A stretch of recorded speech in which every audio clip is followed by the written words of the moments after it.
Okay, in this episode, I'm going to be talking about protection equipment, specifically agitation equipment.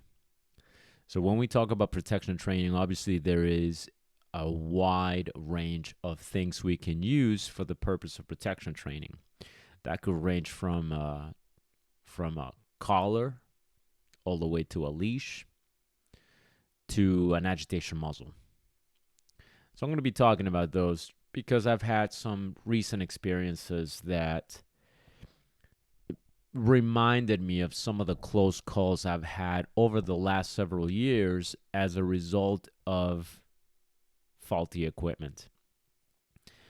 A faulty equipment is part of dealing with any equipment, any sort of tool for any purpose. I believe it doesn't matter if you are a carpenter, you're occasionally going to have some malfunctions with your particular tools. If you are anything, if you do anything, I believe there's going to be some concerns regarding some sort of malfunction at some point. Might not be directly your fault. It might be actually the equipment itself that fails. And sometimes it might actually be your fault. Okay, that's the nature of the beast whenever we are dealing with tools, with equipment. With protection training, this is where we obviously need to be way more careful. Now, I've personally experienced over the years, and I'm going to be going over some of these experiences. I've personally experienced malfunctions, some of them result of my misjudgment, and a lot of them the result of equipment failure. And I'm going to tell you what I do now, how I mitigate some of these issues. So let's talk about what equipment we use for protection training. Okay, that is specifically geared towards the actual training of bite work. I'm not talking about the obedience aspect of protection training. I'm talking about the actual equipment that will keep the evolution safe for everybody. So this will include a back tie. Okay, so I'll tell you what a back tie is. A back tie is a line, a very strong line that connects the dog to a fixed object. Now, the fixed object, ideally a tree or sometimes a post, sometimes a fence, sometimes a wall. That fixed object now is a piece of equipment. So I like to use a nice sturdy tree. Okay, a nice sturdy tree is not gonna go anywhere. I've seen back ties that are walls, and really what they are is they're really metal anchor, some sort of bolt that is bolted into the wall. I've seen that. I've never used that. I've never been in a position where I've had to do work relying on a bolt that was attached to a wall. I've never used that myself, but I have seen it in videos. I personally don't like that. Unless I myself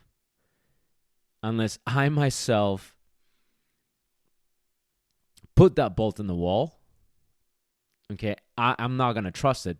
But even then, even if I myself was like, okay, I'm going to get this really thick eye bolt and I'm going to bolt it into this concrete wall, I still personally don't like that because now I'm relying on the concrete, right? On the cinder wall, whatever it is. I just don't like that. To me, that's problematic. I might be a little bit skeptical, but I personally don't like a bolt attached to a concrete wall or any other wall that then is attached to a 70, 80-pound dog through a leash, and the 70, 80-pound dog is now charging, right? It's being in agitation. It's engaged in agitation mode. I personally don't like that, but I've never because I've never trained with a bag tie, okay, or the fixed object being a wall. I have no experience with that. Now, I know people that do it. I've never had a problem with it. I would imagine they've never had a problem with it. That's why they continue to use it. So I can't tell you from experience that that's a bad idea. Personally, I wouldn't trust it, but that's now a piece of equipment, right? Now, once you start using that fixed object, whether it's a tree, a post, right, or a wall, now that becomes a piece of equipment if you're using it for the purpose of protection training. Now, I wouldn't want to use a post that is just on the ground, and again, unless I myself have installed it, right? If I myself have installed it, then I would trust it. But even then, depending on the size of the dog, it'd have to be a very sturdy post. If I haven't installed it, I'm more hesitant. And I've been to training facilities where that's been the post. It's been a literally a post that's been that's been posted into the ground. So personally, not my favorite. I have used them because I've been to other training facilities, but I've never had a bad experience. My go-to is just going to be like a very fixed item, like a tree, right? A fence, sometimes people use a fence. Now, a fence tends to be a little bit more sturdy, but it depends on the fence. Again, if it's a chain link fence, you're probably good if you attach the line to one of the strong posts, because on a chain link fence, you're going to have every so many feet, you're going to have some really strong posts that go really deep into the ground. So maybe then I'll be okay with that. But I'm just breaking it down so that way you guys can have a visual idea of what I'm talking about. So the fixed item now becomes part of the evolution. So therefore, it's, in my opinion, in my view, that is a piece of equipment.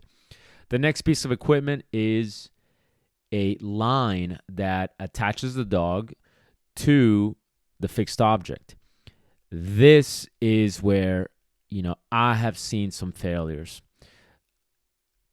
If you've been doing protection training for a decent amount of time, you understand that, you're going to use sturdy equipment. You're probably not going to use a 1/4 of an inch or 1/2 an inch leather leash as a back tie and put that on a dog. Again, we're hypothetically speaking between 40 to 80 pounds that is charging, right? Probably not going to use a 1/4 of an inch leash, and if you are, you probably shouldn't.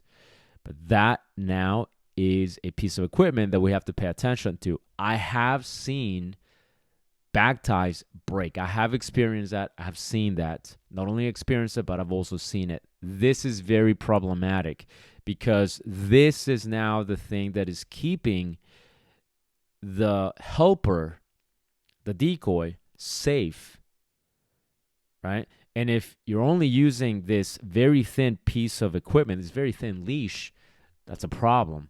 The other thing that is very important about this piece of equipment is going to be the hardware, right? The hardware that is attached to this line. You might have a very sturdy 2-inch, 2-inch leather bag tie. Okay, I'm exaggerating, obviously, right? But maybe some people could be using a 2-inch. I don't know, maybe. And if you are just using a chrome-plated, relatively small chrome-plated clip that is attached to the harness or to the collar to that dog in agitation mode, that could be problematic because I have also seen those clips break. This is very problematic for the helper, not you, the handler, but the helper. So this is one that I have experienced, and I've seen it, right? I've seen it pop when other people have been doing protection training, and I've also experienced it. Okay, not very often, but I have. The next piece of equipment, and we're seeing now we're getting closer and closer to the dog. So we're not just thinking about equipment in regards to what we put on the dog, but the entire thing, right? The back tie, the fixed object. Some people use a table as a fixed object. Sometimes there is no fixed object. Sometimes it's the handler, which we're going to talk about that as well, right? The handler is not the equipment per se, but the handler is now the human element. And this is where the human element, now we're not talking about equipment, now we're talking about the human element here. And this is where the handler needs to understand the evolution. They need to be on the same page as the helper. And if you're the helper, it is your job to make sure that the handler is 100% on top of things.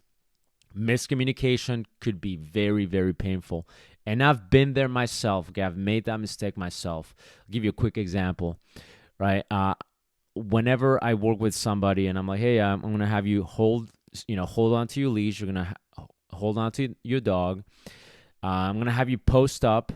That means just stay there and just, be a tree. Don't move. And I'm gonna just agitate your dog. And usually I'll tell people, go ahead and alert your dog. Right? Alert your dog. To me, it means give your dog some sort of alert command. Like watch him or whatever, right? Anything that will let the dog know, okay, now you need to bark, you need to activate. So when you work with a lot of people who sort of understand that, understand your language, maybe they don't understand it, but they kind of put two and two together, right? They're like, okay, that probably means he wants me to make the dog bark. You as a trainer / helper, like myself, you kind of take it for granted a little bit. You get a little bit complacent. So I remember this one time. This is why the human element is super important.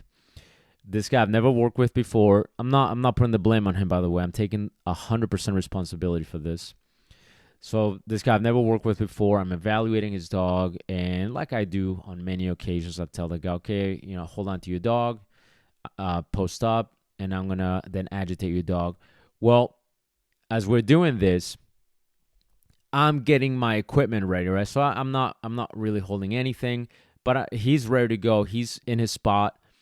And I'm near the corner where the bite table is, all my gear is, and all the sleeves are there. So as I'm kind of fishing for the appropriate sleeve, I tell the guy who's posted, I'm like, go ahead and alert your dog. And he goes, what's that? So I'm like, go ahead and alert your dog. Give him an alert.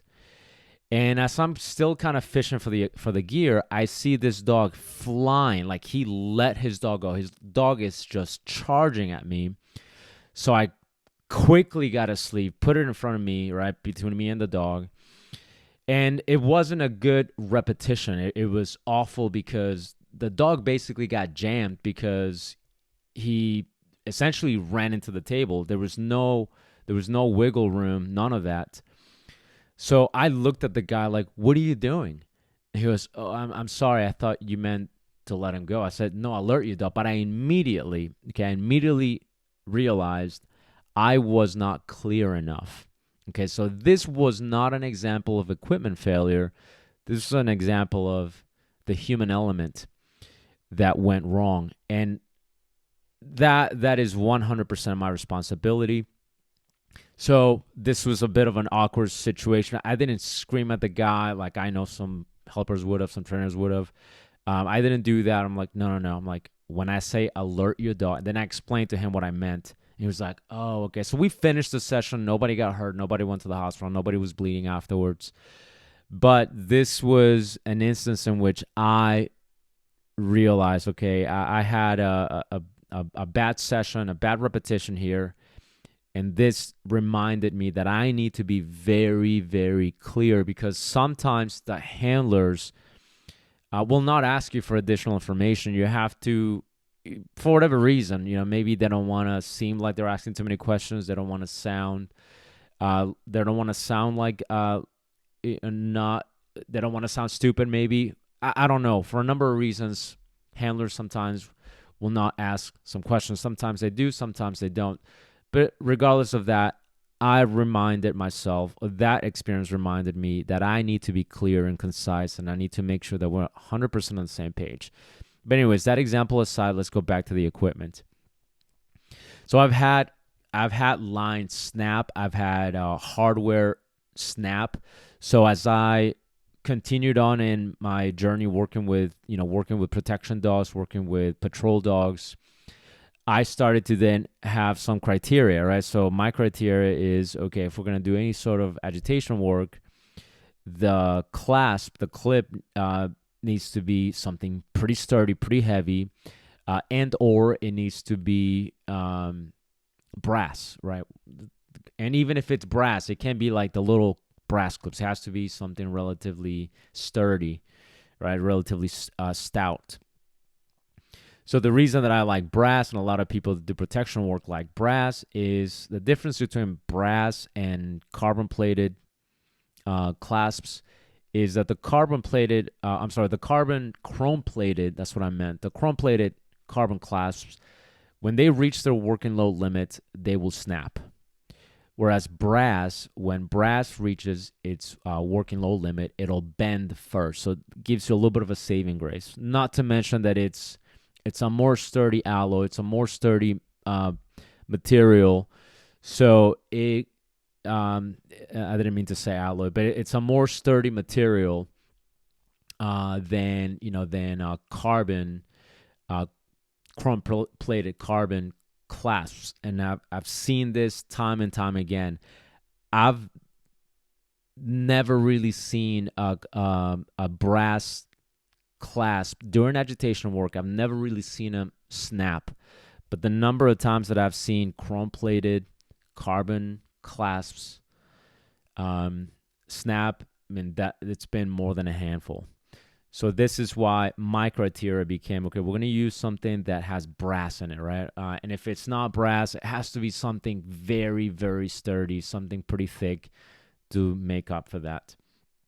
Now, as far as the material, I've been very disappointed with leather. Well, I'm going to go into that as I discuss the other pieces of equipment. I'm not a fan of leather. I know a lot of dog trainers love leather. I do not like leather. The times that I've seen leather fail, I can count it in literally in more than one hand, which is not good. You should not have this many mishaps with a type of material that is used in protection training. You shouldn't have but maybe like a handful of bad experience. It should not be like several. So the times that I've seen leather fail has been like I've seen them fail in back ties, and even with thick back ties. I've seen them fail with thick leather leashes. I've seen them fail with agitation collars. I've seen them fail with harnesses. Okay, so that going back, I'm not going to touch the harness or the collar yet. I'm still on the back tie, but I've seen leather back ties snap, and I don't like that, right? This is a problem. If you're doing agitation work, if you're going to post up or you're going to back tie your dog, and the thing that is keeping your dog from biting me is a piece of skin, essentially, right? That has to be maintained. You have to oil it. You have to maintain it. You have to keep it clean. You have to keep it dry. You have to keep it away from the elements. If my skin is being protected by a material that needs so much maintenance, I don't want it. Not only does it not sound like it's something I would want, but again, going back to my personal experience, I've seen them snap. It's almost cost me.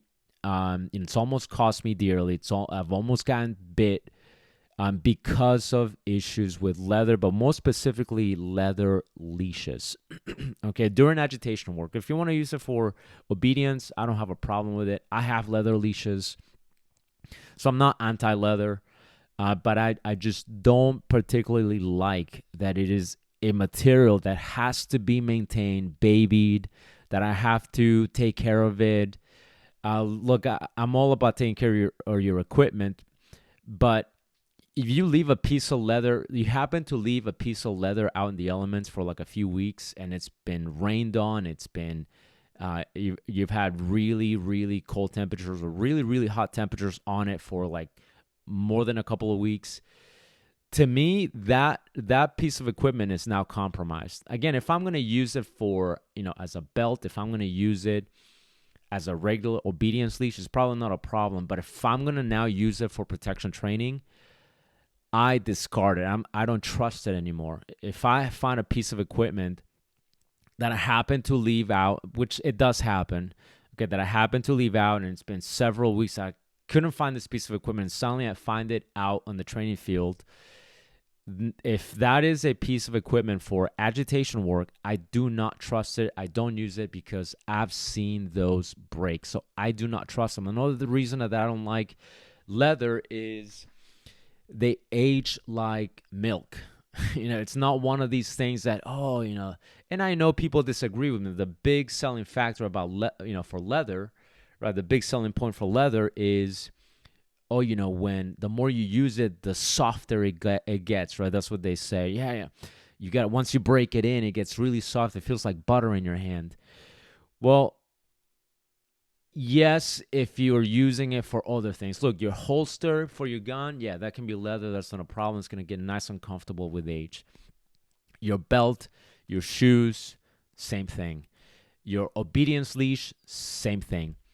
Your agitation leash, agitation equipment, as it ages, if it's made of leather and you haven't really oiled it, you haven't really maintained it, as it's aged, that's no longer a piece of equipment that I personally trust. Now, people use it for several different applications, right? They use it on their horses. I'm not a horse person, but a lot of people love leather, and they're very pro leather. They love the feel of leather.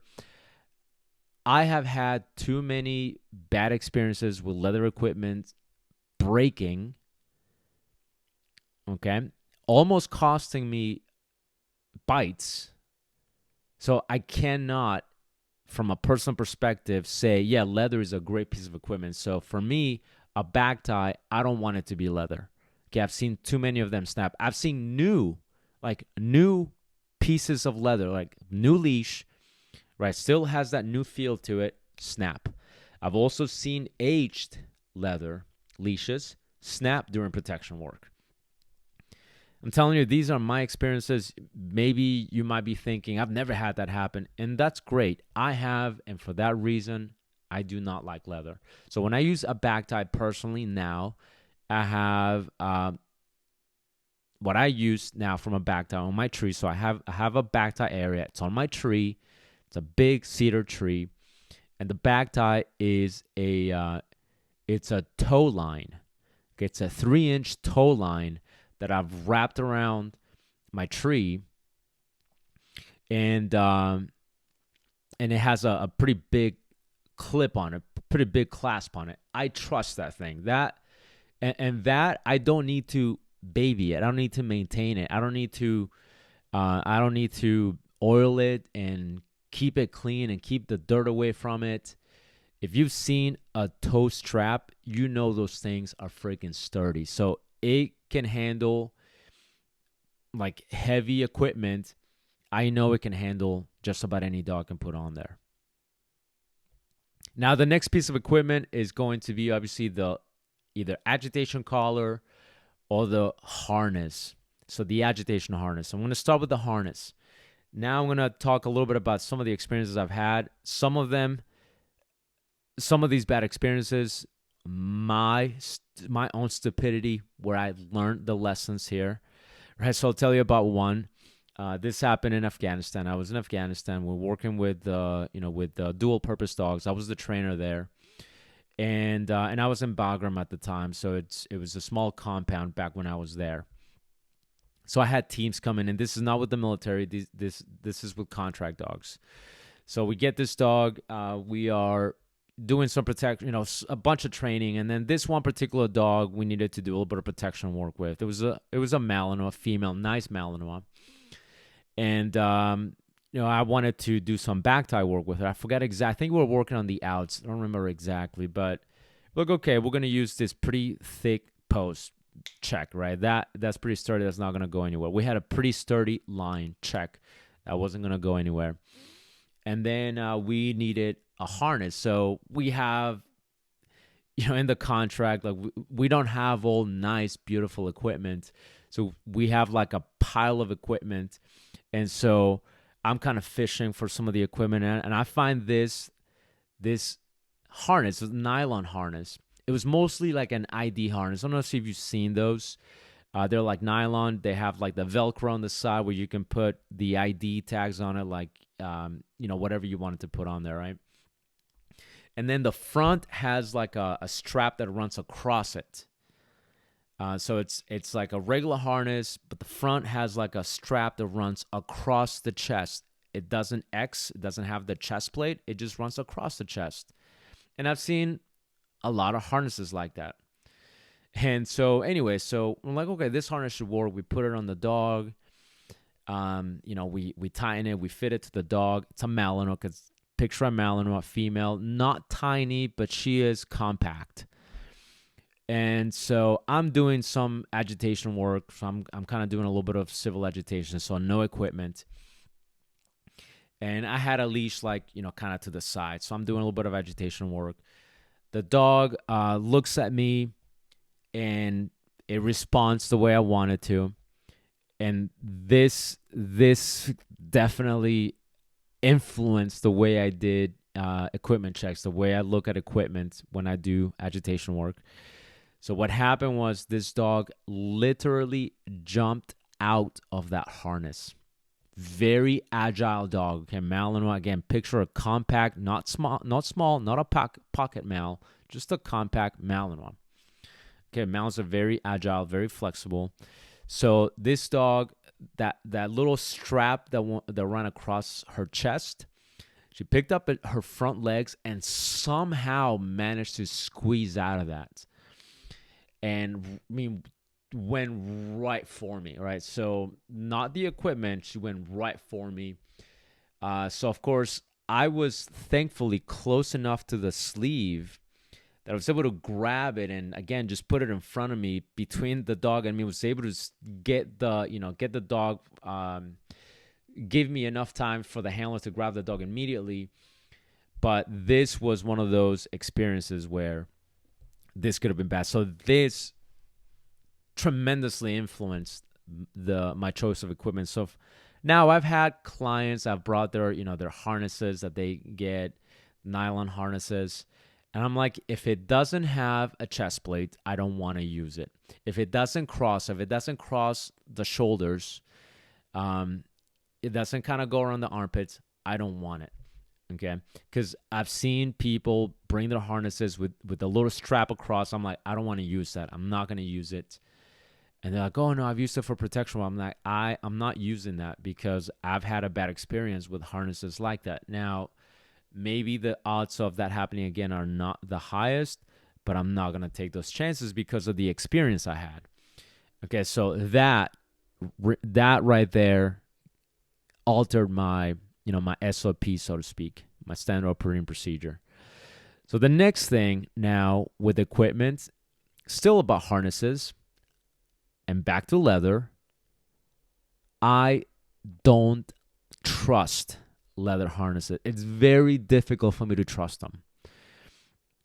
I'm not going to be shitty and talk about particular brands, but if I told you the brand, okay, of several harnesses, not one, not two, more than three, that over the years have busted, that were made by this company, if I told you the name of that company, you would be like, no way. And what I'm getting at is I'm not saying that the company is putting out inferior product, but what I'm blaming is it's the leather. Okay, I'm genuinely blaming the leather because all these times the failure was the leather. In one instance, it was the rivets. So that goes to craftsmanship. Okay, so the rivets popped out. Now this dog is loose during agitation work, and thankfully, the damage wasn't too severe. It's just barely anything. But in that particular instance, by this manufacturer, it was the rivets. Then that I can point the finger to and go, what the hell? You got to check your equipment. This wasn't my gear. This was a club member's gear. Okay, I do protection work. I do protection sports as well. So the protection, I mean the handler, the club member contacted the company, and then they went that route. Okay, so for that, yeah, that was craftsmanship because the rivets busted. Now for the other stuff, when the leather busted, it was by the same exact company. Now, yeah, that obviously left a sour taste in my mouth when it came to that company. But the reality is, I do like their other equipment. So the instance that I'll give you is the agitation muzzle, right? I like their agitation muzzle. I've been using it for a while. I've never had a problem with it. The agitation muzzle doesn't have the type of strain that the harness has. The harness has a pull, right? Has a pull force. I mean, that causes all the stretching. The agitation muzzle doesn't. The agitation muzzle doesn't have any pull necessarily type of strain to it. It has more of a, more of a punch push. So the stress there is different. But on the harness where there is strain on the straps, that's where I've had the problem where, again, it was more than 3 occasions. One being the most recent happening less than a week ago as of the making of this episode.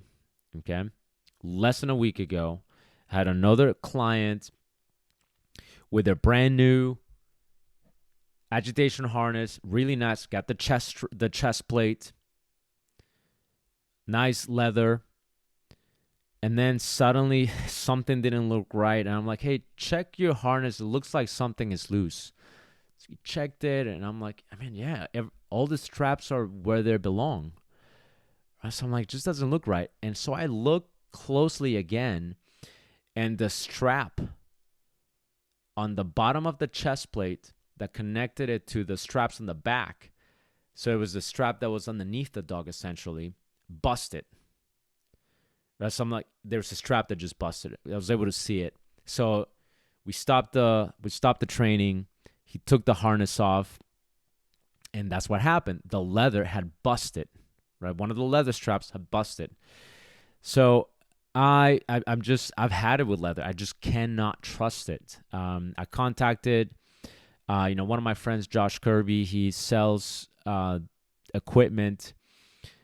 He sells the nylon, the really nice nylon collars. I bought a bunch of them from him. And he recently started selling agitation harnesses, right? So I contacted him, told him, hey, man, like I'm trying to get a harness, but I really have a problem trusting leather.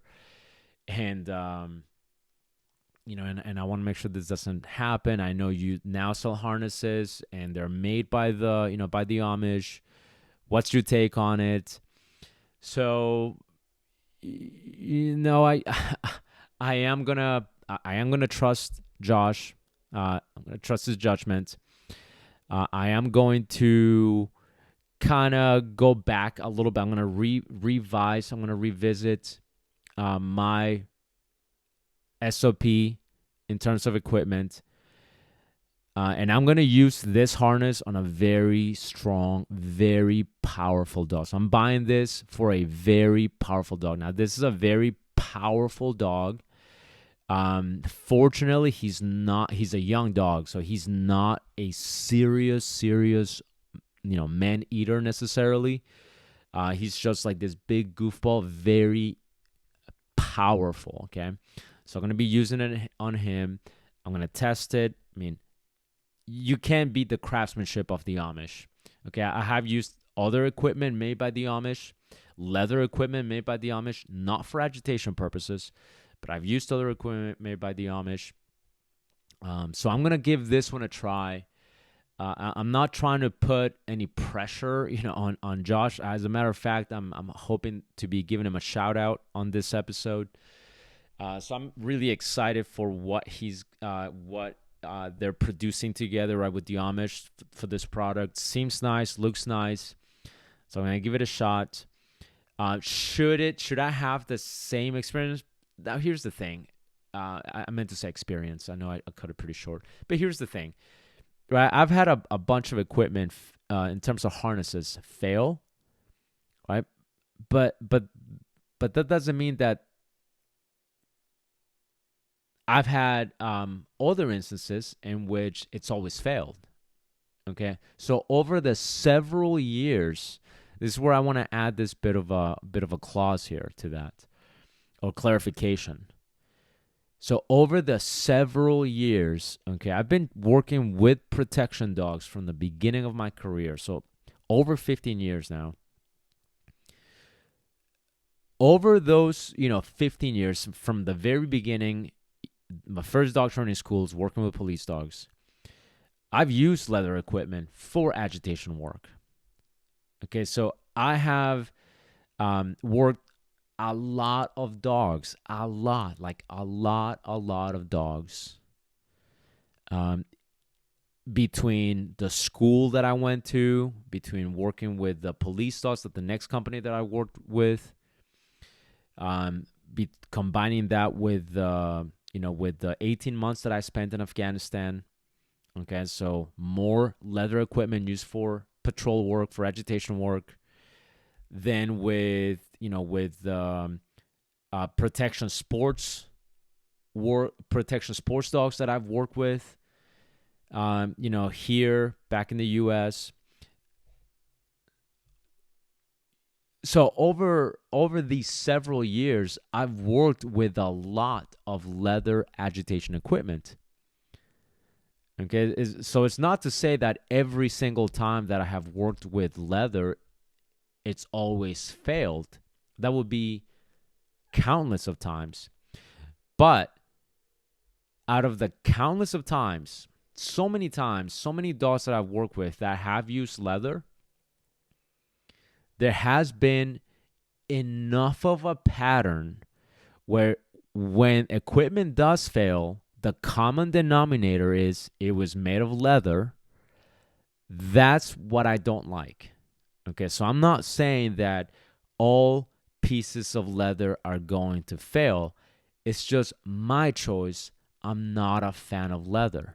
So I'm not telling you not to get leather. I'm just telling you my experience and the times that I've had equipment failure. The common denominator, for the most part, other than the clips, like I mentioned earlier, okay, and other than human error, right? So putting that aside, equipment failure was the times that there was equipment failure. Okay, equipment failure wise, the times that I had equipment failure, the common denominator is that it was leather. So this is why I am very hesitant to 100% trust leather. So I will not use a leather back tie. Okay, I swore I'm not going to use a leather agitation harness.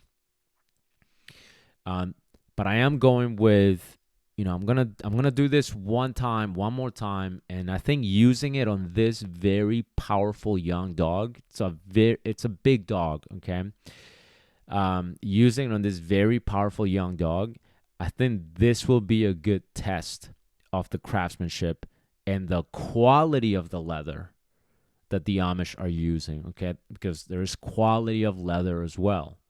So I'm hopeful about it. I know Josh Kirby would not put his name on it if that wasn't the case. I trust his judgment. I trust him as a decoy himself. I know he tests all the gear that he makes. So my trust factor is very high there. And of course, he is selling equipment that is made with the craftsmanship and the quality of products of the Amish. So for this reason, I don't have a problem trying that and trusting, because this is a person that I know, I've shaken hands, that I've talked to. So I'm going to give this a try. If over the, next couple of years, I see this piece of wonderful equipment fail, because I'm going to know this dog, right? This dog is in my care right now. I'm going to be training him for the next several months. I'm going to be working with him for the next several months. And I'm probably going to be seeing him for the next couple of years, at least. I know I will get to really test this equipment on this very freaking large dog. So if I see the same issue, right, with leather, even with the quality and the craftsmanship of the Amish, I'm not going to call him and say, I will call him to let him know. But I'm not going to go, oh, your equipment is bad. I'm just going to go back to, okay, so it's leather. It's 100% leather that I will never, ever trust. But I am going to give this one a try. Okay, so now going back to the harness itself. What I started doing is once I started noticing that leather just kept failing, the leather harnesses kept failing, right? And again, to clarify, that doesn't mean every single leather harness that was used failed. But out of all the harnesses that were leather, right, that I've used, the ones that did fail, they were all leather. So because of that, I decided to switch to biothane. I am a big fan of biothane. Now, the biothane is, I know biothane is a company, it's a brand, but what it is it's like a very sturdy rubber-ish, not quite plastic, but like a very strong, flexible rubber with a nylon core. Now, the company Biothane, that's a brand, they're popularized it, I believe. So to the point that Biothane has become a household name. So if you are talking amongst dog trainers and you say the word Biothane, a lot of us know what you're talking about. Even if the brand is not Biothane, we all kind of know, okay, Biothane is that very durable material that is synthetic that has a nylon core. So you have the durability of that material with the strength of the nylon core. I've used that for a bunch of applications. I've used it for back tie. I've used it as back ties. Okay. And I have this is no exaggeration. Okay. This is why I love Biothane. I have a Biothane harness that I bought years ago, okay, that I've used for probably like 10 years, and I've used it on several dogs. It's my harness, so I've used it on so many dogs, and I've used it and abused it. I've left it out, like I've left it under the elements, right? So sometimes this happens. Sometimes you leave your training, you have to swap gear, and then you leave your gear on the ground, and then you move on with the training, and then you don't realize that you never picked up your gear. So I've done that with this Biothane harness more than once. Where I remember thinking, where's that harness? And then I find it somewhere on the field after several weeks of being rained on, having mud, having the sun on it, and nothing happens to it. And this harness is like 10 years old, okay, over 10 years old. And yeah, the rubbery part is cracking in a few spots, but the nylon core is still intact. It's like this very sturdy nylon webbing core that is just way, way more durable in my experience compared to leather. And I've never had to baby it, meaning I don't have to oil it. I don't have to clean it. If you don't do that with leather, the leather is going to crack, it's going to get crappy, and then that will affect its durability. That will affect its effectiveness.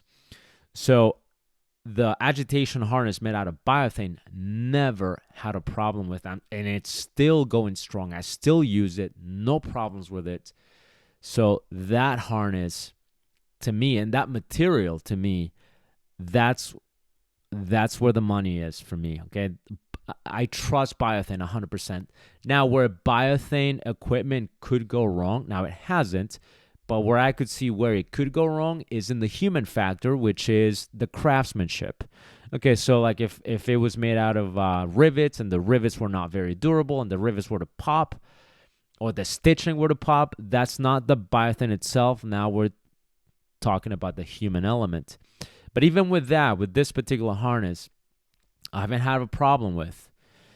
This particular harness that I bought, I do give credit where it's due.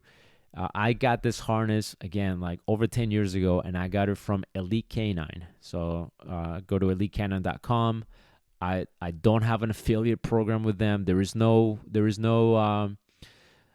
there's no checkout code, there's no percentage that I get kicked back, nothing. Okay, so I'm just telling you where I got it. I don't know if they still have it. But really any company. I have another harness that I use for my wife's dog, and I use for smaller dogs. It's, again, for agitation purposes, that it's also made of biothane, and I look for specifically for a biothane harness because, again, I trust biothane. Okay, I know this thing does not need to be babied, so this is why my go-to is gonna be a biothane harness. Okay, and I am going to give this other leather harness made by the Amish, sold by Kirby Canine. I'm going to give that a try. I'm very hopeful about it, but I'm still going to be, and it'll be a great opportunity to test it for the next several years. But, my 100% trust is going to go to biothane. Okay, I'm going to be honest about that. Now, the other piece of equipment that we would have is your agitation harness. Your agitation collar, which to me, again, nylon webbing or some sort of very thick, anything that is other than leather, that's going to be my go-to. The agitation collars that I've seen that I don't 100% trust is, and for this, you might have to have a bit of a visual. So the agitation harness collars have to have a D-ring. A D-ring is just this metal loop that is literally in the shape of a D. This is where the agitation leash would get clipped onto. Okay, some agitation collars have a handle, which to me they can be helpful, but not necessarily. I don't really use the handles. I've never really come into a position where I thought to myself, God, I wish that this agitation collar had a harness. That this agitation collar had a handle. I've never really been in that situation where I hope that was the case. So in my opinion, the handle on the collar is not necessary, and that's, again, my opinion. But the D-ring, that has to be very durable. Now, the D-rings that I like on the collars is when the D-ring is stitched into the collar. So it's made as it's part of the collar. Okay, so if the collar is double layered, that means the D-ring is in between the layers. It's very secure. But the times that I've seen D-rings that I've been like, whoa, hold on, we cannot use this collar, is when I've seen the D-ring just attached to the agitation collar by a little strap that is riveted to the collar. And I've never seen that until, maybe this past year, where I was, the collar looked nice, looked very sturdy. I'm working this big-ass dog, and as I'm working the dog, right, the dog's on the bite, I'm working the dog, I take a look at the collar, and this D-ring is attached to the collar by this little strap that is riveted to the collar. So I looked at that, I looked at the handler, and I was like, okay, I don't like this collar. We need to change this collar. Because even though, we've never had a problem with it, I don't like the fact that the weak link here is this less than 1 inch. It was like half an inch strap that was riveted to the collar, which to me, I'm like, it doesn't matter how nice and thick and wide this agitation collar is holding this big ass dog and how big that D-ring is. That D-ring is being held by this tiny little strap that is only riveted to the collar. To me, that's a no-go. Okay, so as a trainer, as a decoy, as a helper, you want to, and as a handler, you want to really scrutinize your equipment, because we're not talking about tracking. Nobody's going to get hurt, right? If your dog is tracking and your equipment fails, it's an inconvenience, but nobody's going to get hurt. If you're doing obedience and your equipment fails, unless your dog is crazy, unless your dog it's in the very, very early stages of obedience, your equipment fails, yes, it's an inconvenience, but nobody's going to get hurt, very likely. If you're doing protection training and you're the handler or you're the trainer or you're the helper or decoy, and the equipment fails, somebody could get hurt very seriously. So for that reason, you need to really scrutinize. You need to be very picky and very, very careful. Never get complacent with the equipment. So that is essentially the list of equipments from the back tie, okay, from the fixed object, which could be a tree. In my opinion, should be something as sturdy as a tree. A tree is not going to go anywhere. Your dog is not going to take that tree off the ground.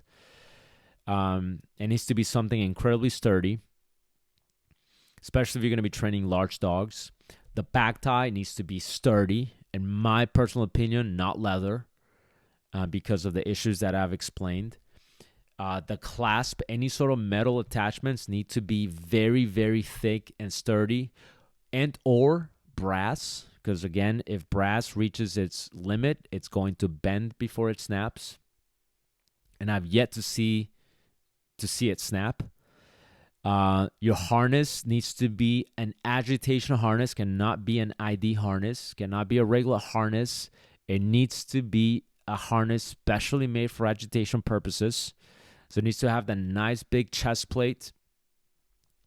It needs to be fitted to your dog. And in my opinion, should be made of biothane ideally. I'm going to be, trying that Amish leather. So I'm going to be studying that. I'm going to be reviewing it. I'm going to be observing and assessing over the next few years. And then if you're going to use an agitation collar, it's to be a nice thick leather. I'm okay with leather because typically the leather agitation collars are very thick. They're double layer. Although again, I prefer biothane. Okay, biothane to me is the best. And then if that agitation collar is attached to the D-rings, the D-ring should be stitched into the collar. It shouldn't just be attached to the collar with a little strap, which surprisingly, I didn't know they made them this way until this year. If the D-ring on an agitation collar is only attached to the collar by a little strap that is riveted, in my opinion, that's a no-go. Because we're talking about a dog. Sometimes some of these dogs are big, right? I mean, if your dog is like 40 pounds, yeah, they're probably not going to bust the equipment. But if the dogs you're working with are like 60, 70, pushing 90 pounds, you need to really be careful with the equipment. So that is the list. The one equipment that I briefly mentioned is the agitation muzzle. So when we do now, we fade away from equipment and want to keep doing agitation work and want to prove some of that equipment shedding, want to get a little bit into that contact, this is where we're going to be using agitation muzzle. The agitation muzzle that I really like, that I've used for a while, is the Ray Allen muzzle. Okay. I did buy, now Ray Allen makes a bunch of muzzles. The one I got was their traditional basket muzzle. There are German weaved muzzles. I've bought a couple of German weaved muzzles. I think that's what they're called, German weaved basket muzzles. They're really nice. Okay, really, really nice. I had some problems with it, and so not necessarily quality-wise, but fitting-wise. And the thing about agitation muzzles is because every dog has slightly different dimensions, when it comes to and ratios, when it comes to the length of their snout, the width of their snout, all of those factors that go into it. Sometimes some agitation muzzles are not the best fit, and sometimes you have to kind of go by brand. That's what I noticed about my dog Rust, is a lot of the agitation muzzles were too short, so because he has a bit of a long snout, that they were basically hitting his snout. So during agitation work, obviously I don't want him to be jamming his nose against the end of the muzzle, so I want a little bit of a gap there. But the problem with some of these brands that were good brands is the sizes that they made would be good on the length, but maybe not the best on the width, not the best on the on the straps. So I finally settled on the Ray Allen agitation muzzle, which was a perfect fit for my dog Rust. On the level 2 and the level 3s, there was a lot of muzzle work, so never had a problem with it. And now I'm using it on my dog Vlad. So it's, in my opinion, good quality, good equipment. And because there is no pull, like I mentioned earlier, the fact that it's leather, it's not a problem. Okay, the main thing that you have to worry about is a good fit, because that's where a problem there with fitting could be catastrophic, right? Because now we're sending the dog on a helper that doesn't have any equipment on. They just have their shorts, they have their t-shirt or pants, t-shirt, sweater. They don't have anything, and they're just fighting the dog, and the dog is going full throttle on that person. So if that agitation muzzle is not going to break, very likely what's going to happen is it's going to slip off. That's where you run into problems with the agitation muzzles. If the muzzle slips off, that's a problem. That's a huge problem for the helper. So that's where it's more of a human element more than the quality of the equipment. So it's more, yes, it could be more craftsmanship if some of the stitching or the rivets come off, but mainly it's the human element in terms of fitting it on your dog, in terms of sizing it, putting it on your dog. Always do the muzzle check, strap it nice and snug, check it, like act like you're trying to take it off, and if it comes off when you're trying to take it off, it's not fit well enough for the agitation work. You need to tighten it somewhere to make it nice and snug. That's the episode. If you guys liked it, make sure you like and subscribe. Follow me on the podcast platform, on the other platforms, and I'll see you guys in the next episode.